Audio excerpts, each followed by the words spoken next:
So apart from these Upanishads, we have Tantra, Shastra, Agamas, and we have 6 orthodox philosophy, like you have heard yoga philosophy of Maharishi Patanjali, Sankhya philosophy of Kapila, Vaiseshika philosophy of Kannada, Nyaya philosophy of Gautama, and Mimamsa philosophy of Jaimini, and Vedanta philosophy of Badrayana. So these philosophies have texts. They have their texts, and these texts are written in sutra forms and in formulae form, and they are very complex, and it is very difficult to understand them.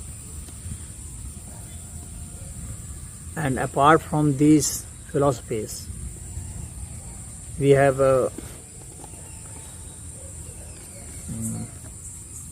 Tantra texts, and these Tantra texts, though they have the Veda as their base text, but somewhere they also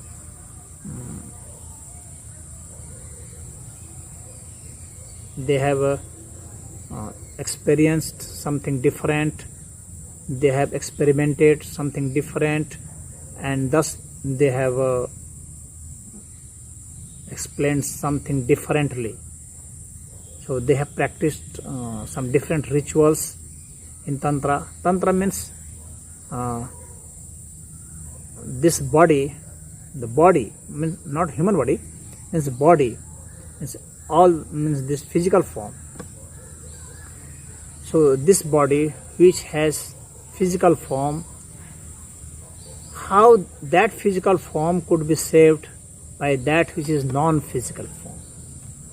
So this physical form is saved by that which is non-physical form, that is Tantra. And so we have many Tantra texts also, and equally in Buddhism and Hinduism. So like Seva Siddhanta, like Vajrayana, and there are many Samhitas also, and Agamas also, and Sutras also, and like we have Kularnav Tantras also, and Netra Tantras also, and we have many Yamalas also, like we have Brahma Yamalas, Rudra Yamalas, Vaishnava Yamalas, and Vayu Yamalas. There are many Yamalas also dedicated to Shiva and Shakta, as well as Vaishnavas. They also have Smritis also, and other than the Smritis of Tantras, we have a common Smritis also. Smriti means that which could be written and could be dedicated to the authors which we know, means their authenticity is clear, but they do not enjoy the scriptural form. They do not enjoy their scriptural values, but even then they are practiced, and some are very controversial also, like Manusmriti. But other Smritis, though they have not very popular, but they have also given law to guide people how to live and how to behave and how to lead a common life. And for them there are many sanskaras also.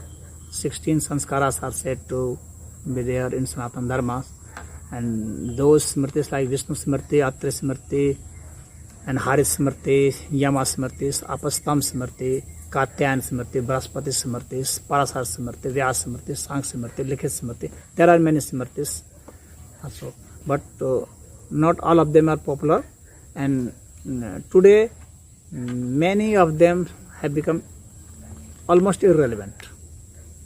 Only few are relevant because they are the law books guiding Hindu system to behave in some form or other form of sense. They are guiding how to go to ceremonies, how to act in cremation, how to act in various other sanskara like marriage and study, and those who have died, for them they have also some practices, and for those things you have to refer to these smritis. So only few smritis are relevant today, and apart from these texts there are Puranas.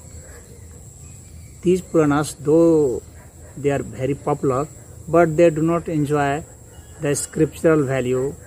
They are not considered authentic, but they have some good values in the sense that they are good for the common people, those who cannot understand very deep philosophies, and those who cannot go for deep practices, yoga practices, meditation practices. So they should lead common life by studying and knowing these Puranas. Purana means that which is very old. These are texts said to be compiled by Veda Vyasa, and I have earlier told you also that Vyasa was not a single person, but we have a series of Vyasas. 27 Vyasas are there, and those who were the students of Vyasas, they were also called Vyasas, since they have been authorized to write those Puranas.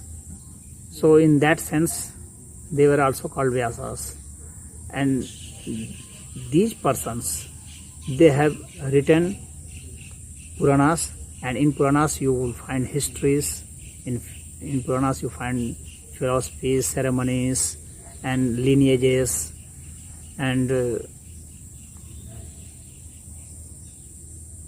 prayers, as well as some sadhanas and practices also. And you should study these Puranas to know the cultural values and temples designings and many things also, and various religious as well as cultural ceremonies. And these Puranas are depicted, in these Puranas there are many gods depicted, like Indra, Varuna, Vayu, Shiva, Vishnu, Devi, and many gods. But here I want to make you clear that these gods, they are called Devatas, and these Devatas, they are not the ultimate reality. The ultimate reality is Parbrahm. You should clearly note this. So there are 18 Puranas, that is Mahapuranas. 18 Mahapuranas. Though there are many Puranas, but there are 18 Mahapuranas. And these 18 Mahapuranas, they have been authored by many persons, and those persons were called Vyasa, and these are composed around 1 to 800 BC, 1 to 800 Circa AD. 1 to 800 Circa AD, they are compiled, composed, and they are very incongruent in the sense that some contradicts others. So thus we cannot rely heavily on them. Neither the erudite person, they do not recommend to go to Puranas, but they are valuable in the sense that they give us history also. And some Puranas like Narad Purana, they give also astronomical things also. So they deals with astronomy, and many deals with the architectural sense also. So here I would like to say that if you read these Puranas, the Purana which is designed for, which is offered to one God. For example, if you would read Shiv Purana, you would know that here only Shiva is called.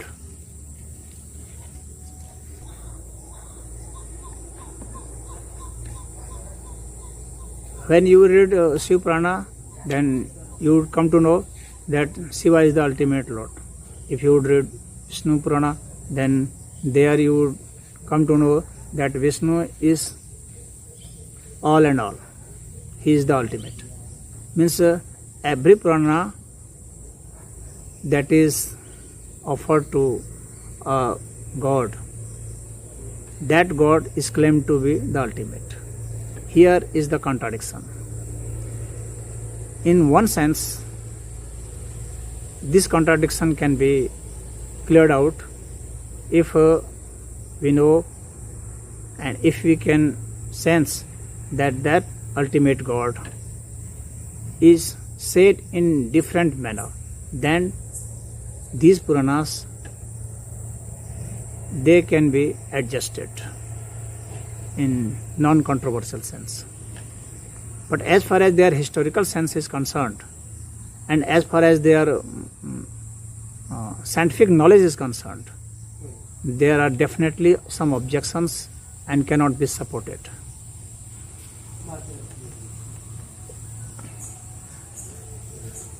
Apart from these Puranas, there are many epics also, written in Sanskrit and written in many other languages.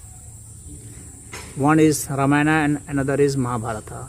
Mahabharata is the largest epic, biggest epic of whole world.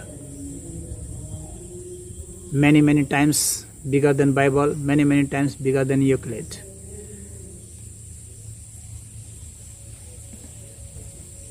And Ramayana also is very voluminous, many times bigger than Euclid and Bible. In these texts, Ramayana and Mahabharata, these are called historical texts. They give references to many kings who have ruled India,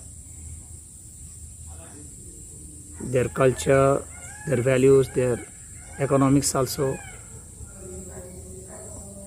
their lineages and their victories, and philosophy also. And in this Mahabharata, there is one text that is Smriti, that is called Bhagavad Gita. In Hinduism there are many Gitas. Ram Gita, Bhagavad Gita, Shiv Gita, Sita Gita. There are many Gita. But the most popular is Bhagavad Gita, and which is in Mahabharata. In Bhagavad Gita, Krishna, the Lord Krishna, gave sermon to Arjuna. And if you want to read one text without any confusion and with very clarity and with ease, then it is Bhagavad Gita that you should read. And all the gist of whole Sanatana Dharma is claimed to be there in Bhagavad Gita. So basically, if there is one text that I would like to recommend, then I would recommend you should read Bhagavad Gita. And this is the